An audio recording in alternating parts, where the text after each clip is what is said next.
Before we begin, what city and time are you watching from? Drop it in the comments.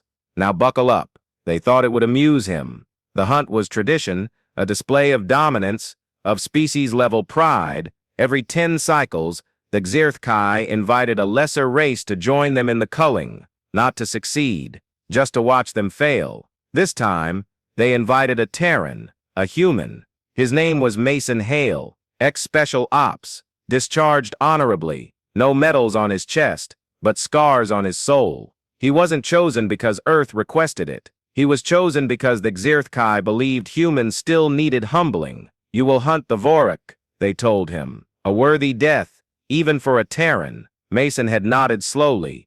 Is it fast? It flies. Big? Twice your mass. He paused. Smarter than you. They had laughed. They always laughed. The Vorak was their oldest apex predator, genetically enhanced centuries ago, a failed war beast that broke free, multiplied, and now lived in the scorched chasms of Churuk 9. Every decade, one was hunted to prove the Xerthkai still ruled their own creation. It was a ritual. It was a lie. No outsider had ever returned from the culling. Until now, Mason landed on Churuk 9 alone. No squad, just a pulse rifle, a tracker, and a hard-case medkit. They watched from orbit, expecting screams. He gave them silence. 3 days passed. No signal. Then, a ping.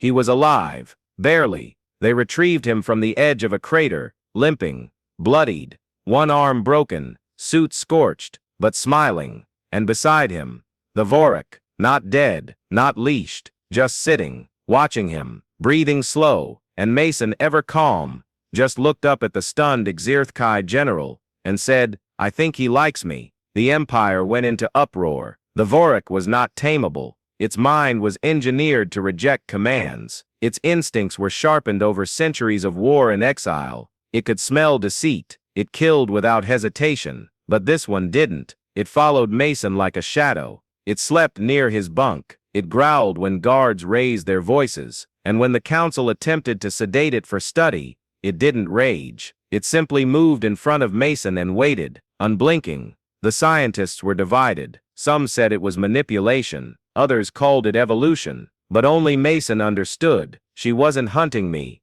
he said softly. She was waiting for someone who didn't scream. They gave the creature a designation, Vorak 7A. Mason named her Echo, Hook. The moment he said her name out loud, she tilted her head and exhaled, as if remembering something long buried. They tried to separate them once, a test, to see if the connection held without proximity. It lasted 4 minutes. Then alarm screamed. Echo tore through 2 reinforced containment zones, melted an energy gate with bioplasma, and sat calmly outside Mason's holding cell until they opened it. She didn't kill anyone. She just wanted to go back. The council declared the bond psychologically dangerous. The scientists called it a breakthrough. The Xerthkai called it heresy. But Mason called it proof. You created something to fight wars, and when it stopped having wars, it waited for a reason to stop fighting. They didn't understand. Not yet, because Mason wasn't just bonding with a beast. He was showing the galaxy something far more dangerous than power. Compassion. The story doesn't end here, because what Echo did next would change how the Empire viewed humanity forever. They called for separation. Again. Only this time it wasn't a test, it was an order. Echo would be transferred to a high-security lab off-world, away from Mason. No contact, no appeals. Their reasoning? The bond must be studied without Terran interference. Mason didn't argue, didn't plead. He simply handed over her leash. Echo didn't growl, didn't resist. But the look she gave him, it wasn't anger, it was confusion. Like a child who couldn't understand why the parent didn't fight back. He didn't say goodbye. She didn't need him to. 6 hours later, the research station lost power. Internal gravity cut out. Oxygen levels fluctuated. Cameras failed. But what really unnerved them was what came next. Not violence, not bloodshed, just a whisper, repeated through every speaker in the station. Where is he? Echo hadn't escaped.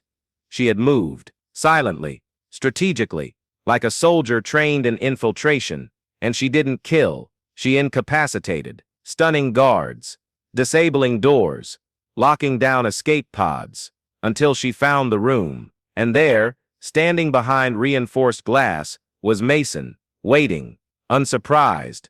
He just raised his hand. She pressed her massive skull to the barrier. Then, without a sound, it cracked and shattered. Hook. Echo didn't break the glass with strength. She dissolved the molecular structure with a gland that hadn't existed in her genetic profile until 12 hours prior. The scientists finally understood. She wasn't adapting to Mason. She was evolving because of him. His presence was a variable the Empire hadn't accounted for, not just emotionally, but biologically. He didn't tame the beast. He unlocked it. The council called for her termination. Unanimous vote. Too dangerous. Too unpredictable. They didn't even blame Mason. Not out loud. But every guard that looked at him after that held a little more fear behind their eyes. The order was given. Aerial drones. Strike-class containment units. Orbital targeting systems. They were going to eliminate her before she reached the atmosphere. Mason knew. He didn't try to stop them. He just sent one message. To one person. General Adrian Cow, Terran High Command. The subject line was one word. Don't. And Earth listened. But not the way the Council expected. Because 20 minutes later, Terran stealth ships decloaked across 3 systems, silently, synchronously, flawlessly. Not firing. Not threatening. Just waiting. Their message came in every galactic dialect. She is one of ours now. Try to kill her, and we will remember. The Council blinked, and for the first time, they hesitated. Because this wasn't about a beast anymore. It was about what she represented. Not a failure of Zirthkai genetics, but the terrifying possibility that Terrans didn't dominate through force, they redirected destiny. They stood down. Echo was permitted to return, but under surveillance. Strict parameters. One handler. Mason. One home. Earth. They expected her to reject it. She didn't. She curled into the soil of an abandoned Terran outpost in Iceland, closed her eyes, and didn't move for 3 days. Until a child, local, unsupervised, wandered too close. Echo didn't growl. She purred, softly, like memory. Within a year, 3 other Vorak were found exhibiting similar changes. They didn't attack. They sought out humans. Not to fight, but to follow. The Council called it the contagion of bonding. Terrans called it something else. Empathic transference. They built study programs, sanctuary zones. But they didn't isolate the creatures. They worked with them. Mason became the director of the first human Vorak Cooperative Institute. Not a prison, a partnership. But the Council never truly forgave him. Not for what he'd done, but for what he'd proven. That what they saw as monsters, we saw as potential. Hook. The Empire feared what Terrans could destroy. They never imagined what we could love into evolution. Years later, Mason died quietly. No war, no scandal, just age. He passed in a sanctuary deep in the Canadian north, with snow falling, wind still, and Echo, gray-furred and slow-moving now, resting at the foot of his bed. When his heart stopped, she didn't roar, she didn't cry, she just curled closer, and didn't move again. They buried her beside him, without a coffin, without a label, just a stone, carved with 3 words. She waited first. The galaxy didn't know what to do with that. No war, no explosion, just a connection. And still, generations later, Vorak roam Earth freely, guardians of places long forgotten, friends to children who don't see them as weapons, but as protectors. And when aliens visit Earth and ask where the beast is, humans just smile and point to the hills, where something massive watches silently, breathing slow, and waiting, not for prey, but for peace. If this story moved you, comment your favorite moment, and share it with someone who believes that loyalty isn't programmed, it's earned. We'll see you next time, when humanity does something the galaxy never expects.